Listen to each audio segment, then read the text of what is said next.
తెలంగాణ వ్యాప్తంగా ఓటర్ల సవరణ కార్యక్రమం జరుగుతూ ఉంది. రాష్ట్ర వ్యాప్తంగా ఓటర్ల సవరణ ఒక ఎత్తు అయితే హైదరాబాద్ క్యూర్ ఏరియాలో ఉన్నటువంటి ఓటర్ల సవరణ ఒక ఎత్తు. నేను అన్ని రాజకీయ పార్టీల ప్రజాప్రతినిధులు, ముఖ్యంగా ప్రజాస్వామ్యాన్ని విశ్వసించే కాంగ్రెస్ పార్టీ అర్హత కలిగిన ఏ ఒక్క ఓటరు కూడా ఓటు హక్కు కోల్పోవద్దని పార్టీ పక్షాన అనేక సమీక్షలు, బాధ్యతలు, బిఎల్ఏలకు ట్రైనింగ్లు ఇచ్చి ఫీల్డ్ మీద దింపుతూ ఉంది. అయినప్పటికీ కూడా ఇక్కడ హైదరాబాద్లో కంపేరిటివ్ గ్రామీణ ప్రాంతాల ఓటర్ల సవరణ తీసుకుంటే చాలా తక్కువగా ఉంది. ఇలా 14వ తారీఖు 24వ తారీఖు లాస్ట్ డేటు కాబట్టి నేను హైదరాబాద్లో ఉన్న ఓటర్లందరినీ కోరుతా ఉన్నా, అర్హత కలిగిన ఒక్క ఓటర్ కూడా మిస్ కాకుండా మీ ఓటర్ సవరణ చేయించుకోండి. సింపుల్, బిఎల్ఓ ఉన్నాడు, బిఎల్ఏ ఉన్నాడు, లేదంటే ఆన్లైన్లో ఉంది. ఏ పద్ధతిలోనైనా సరే ఓటర్ల సవరణ సందర్భంగా మీ ఓటు హక్కును కోల్పోయే ప్రయత్నం జరగద్దని నేను ఈ సందర్భంగా గౌరవ శాసనసభ్యుడు నవీన్ యాదవ్ గారి నియోజకవర్గంలో ఈరోజు ఈ సవరణ కార్యక్రమాన్ని సమీక్షించడానికి వచ్చినాం. హైదరాబాద్ జిల్లాలో ఉన్న 15 శాసనసభ నియోజకవర్గాల్లో ప్రతిరోజు ఈ కార్యక్రమాన్ని సమీక్షిస్తూ ఉన్నాం. శాసనసభ్యులు వాళ్ళ క్షేత్రస్థాయిలో ఉన్నటువంటి పోలింగ్ స్టేషన్లలో సమీక్షిస్తూ ఉన్నారు. ప్రభుత్వం తరఫున కూడా బిఎల్ఓలు అలా పనిచేస్తూ ఉన్నారు. కానీ ప్రజల స్పందన అవసరం. ప్రజల సహకారం లేనిది ఏమి కూడా సాధ్యం కాదు. కాబట్టి ప్రజలకే నేరుగా హైదరాబాద్ ప్రజలు విజ్ఞప్తి చేస్తా ఉన్నా, తెలంగాణ వ్యాప్తంగా కూడా విజ్ఞప్తి చేస్తా ఉన్నా. ప్రజాస్వామ్యంలో ఓటు హక్కు చాలా కీలకం.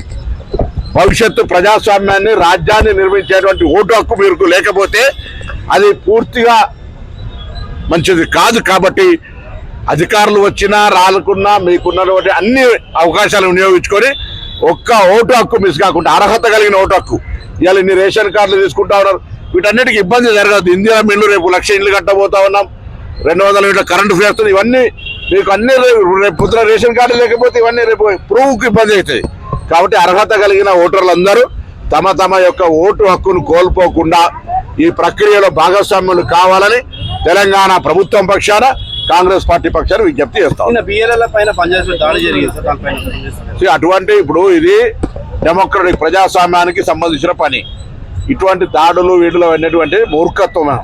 కాబట్టి ప్రజాస్వామ్యంలో ఓటు హక్కు సవరణ కొరకు వస్తున్నటువంటి వాళ్ళను బాజాప్తా ఎన్నికల కమిషన్ టోపీ పెట్టింది, బ్యాడ్జ్ ఇచ్చింది.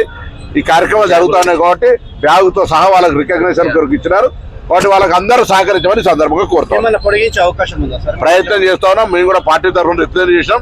ఇది కేంద్ర ఎన్నికల కమిషన్ సంబంధించినటువంటిది. రాష్ట్ర ప్రభుత్వం ఏదో తెలంగాణ ప్రభుత్వం తీసుకునే నిర్ణయం కాదు. ఎన్నికల కమిషన్ కోరుతా ఉన్నాం. గడువు తక్కువ ఉంది. హైదరాబాద్లో ఓటర్ల సవరణ శాతం చాలా తక్కువ ఉంది కాబట్టి గడువు పెంచాలనేటువంటి కోరిక కూడా కోరుతున్నాం. కానీ గడువు లోపల కూడా ఇప్పటికే దాదాపు 20 రోజులు అయింది, ఇక 10 రోజులే ఉంది.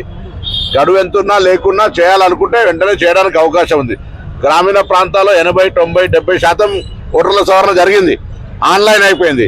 హైదరాబాద్ సంబంధించి వచ్చేటప్పటికి కొంత నిర్లిప్తగా ఉన్నటువంటి పరిస్థితుల్లో ప్రత్యేకించి హైదరాబాద్ ఓటర్లకు విజ్ఞప్తి చేస్తున్నా. అదే జిల్లా ఇన్ఛార్జ్ మంత్రిగా ఓటర్ల సవరణలో పాల్గొనండి, మీ ఓటు హక్కు మీరు కాపాడుకోండి.